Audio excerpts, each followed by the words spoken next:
یکم مئی labour day کے حوالے سے ہے، تو مزدوروں کے حقوق آپ قرآن و حدیث کی روشنی میں دیکھیں تو آپ حیران رہ جائیں گے۔ اللہ اور اس کے رسول نے مزدور کے حقوق بھی متعین کیے ہیں۔ سب سے پہلا حق انہیں یہ دیا کہ مزدوری بھی متعین کر لی جائے اور وقت بھی متعین کر لی جائے۔ مزدوری بھی متعین ہو گئے، اس کام کی اتنی مزدوری، اور وقت بھی متعین ہو۔ اور پھر فرمایا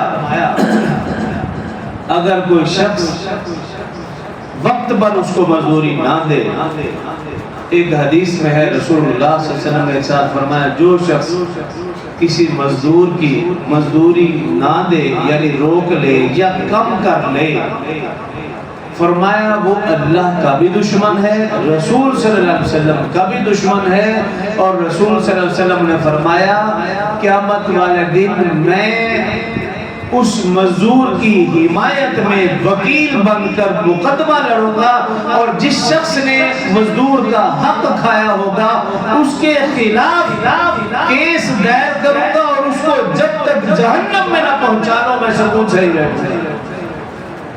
یہ مستند حدیث ہے، اور اسی لیے فرمایا کہ مزدور کا پسینہ خشک ہونے سے پہلے اس کی اجرت دے دی جائے۔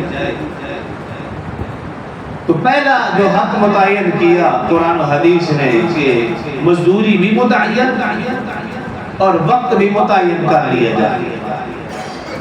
اور دوسری چیز جو طے کی وہ یہ ہے کہ مزدور پر بوجھ اتنا ڈالا جائے جتنا وہ اٹھا سکے۔ یہ قرآن پاک کی آیت ہے لا یکلف اللہ نفسا الا وسعها،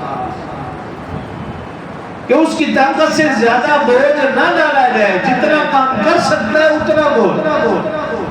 اور انسان اپنے آپ سے اندازہ لگا لے کہ میں کتنا کام کر سکتا ہوں، جتنا کام خود کر سکتے ہیں وہ انسان وہ بھی اتنا ہی کر سکتا ہے۔ تو طاقت سے زیادہ بوجھ نہ ڈالا جائے۔ اور اگلا حق یہ سکھایا کہ اگر کام مشکل ہے، کام زیادہ ہے، تو تیسرا حقوق یہ بتایا کہ پھر خود اس کے ساتھ مدد کی جائے، تعاون کیا جائے، خود شامل ہو جائے۔ اگر آپ سمجھتے ہیں کام زیادہ ہے اور مشکل ہے تو مزدور کے ساتھ خود شامل ہو جائے۔ اس سے اس کو احساس ہوگا کہ بھی کام ضروری بھی ہے، لیکن اس کے ساتھ ساتھ چونکہ مالک بھی میرے ساتھ لگا ہوا ہے، اس کا مطلب یہ ہے کہ جب مالک ہمت کر رہا ہے تو مجھے بھی ہمت کرنی پڑے گی۔ اور اگر حق یہ بھی بتا دیا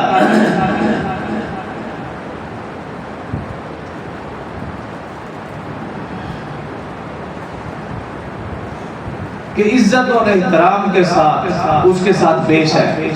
رسول اللہ صلی اللہ علیہ وسلم کی حدیث ہے، بخاری شریف کے اندر ہے، رسول اللہ صلی اللہ علیہ وسلم نے فرمایا جو لوگ تمہارے ملازم ہیں، تمہارے ماتحت ہیں، وہ تمہارے بھائی ہیں۔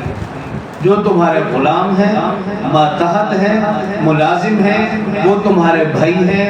فرمایا ان کے ساتھ عزت سے پیش آؤ، اور عزت سے پیش آنے کا طریقہ بھی بتایا رسول اللہ صلی اللہ علیہ وسلم نے کہ جو خود کھاؤ انہیں بھی کھلاؤ، جو خود پہنو انہیں بھی پہناؤ، اور فرمایا کہ طاقت سے زیادہ کام نہ لو، اگر کام زیادہ ہو تو پھر خود ان کے ساتھ مدد بھی کرو۔ یہ رسول اللہ صلی اللہ علیہ وسلم نے عزت اور احترام دیا مزدور کو۔ تو میں نے کہا قرآن و حدیث میں ہر چیز کے حقوق متعین ہے، بس ضرورت اس بات کی ہے کہ میں اور آپ قرآن و حدیث سے رہنمائی لینے والے بن جائیں۔ جب ہم رہنمائی لیں گے تو پھر ایک دوسرے کے حقوق ادا کرتے چلے جائیں گے، ایک اسلامی فلاحی معاشرہ قائم ہوگا۔ اگر ہم قرآن و حدیث سے ایک دوسرے کے حقوق معلوم نہیں کریں گے اور ہمیں معلوم نہیں ہوں گے تو پھر فلاحی معاشرہ قائم نہیں ہو سکتا۔ تو جہاں جہاں جس چیز کے ساتھ جتنا بھی تعلق ہے قرآن و حدیث کی روشنی میں حقوق دیکھ لیں اور پھر اس کے مطابق زندگی گزارتے چلے جائیں۔ انبیاء کرام علیہ السلام کی زندگیاں دیکھیں، صحابہ کرام رضوان اللہ علیہ مجمعین کی زندگیاں دیکھیں، اہل بیت اعظام کی زندگیاں دیکھیں، اولیاء کرام کی زندگیاں دیکھیں۔ انہوں نے ایک دوسرے کے حقوق ادا کیے اور ایک بہترین فلاحی معاشرہ قائم ہو گیا۔ اگر ایک دوسرے کے حقوق ادا نہ کیے جائیں تو پھر فلاحی معاشرہ قائم ہو ہی نہیں سکتا